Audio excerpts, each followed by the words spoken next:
Welcome, viewers, to the Tower of Babel, a dramatic saga of ambition and chaos. In this video, we unravel the story of humanity's daring attempt to build a tower that reached the heavens, only to face catastrophe. As dreams turned to confusion, language fractured, and unity crumbled. Here we will find the answers to the why there are so many languages on earth and why the human race spread across the earth. Our reading comes from the book of Genesis, chapter 11, verses 1 to 9. At first, the people of the whole world had only one language and used the same words. As they wandered about in the east, they came to a plain in Babylonia and settled there.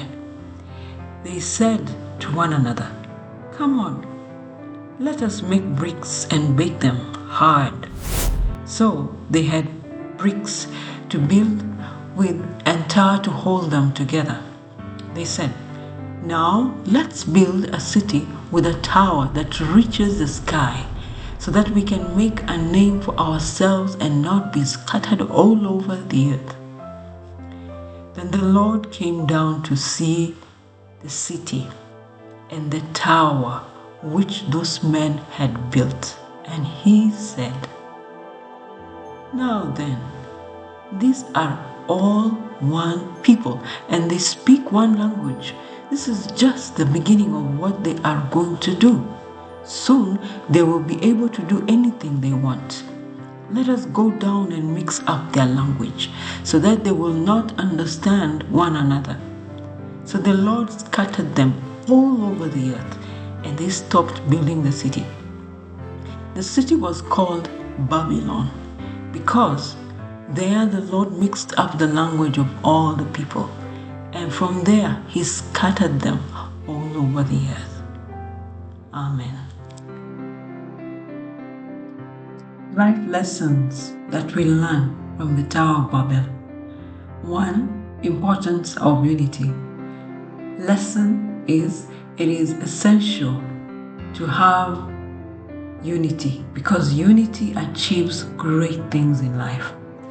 Just imagine for 1 second that if God decided that they should build the tower, then nothing would be impossible. The scripture is, "How good and pleasant it is when God's people live together in unity." We find this in Psalms 133, verse 1. And the second simple lesson that we learn is that the danger of pride. Their ambition that led to pride. And God does not like pride. So the scripture that we can refer to is, "Pride leads to destruction and arrogance to downfall." That is Proverbs 16:18. So let us be united for a good cause and be humble before the Lord, so that he can raise us up in his due time. For now, thank you, and may the good Lord bless you all. Amen. If you were touched by this message, you can share with your friends, like, subscribe, and comment. Be blessed for now. Bye.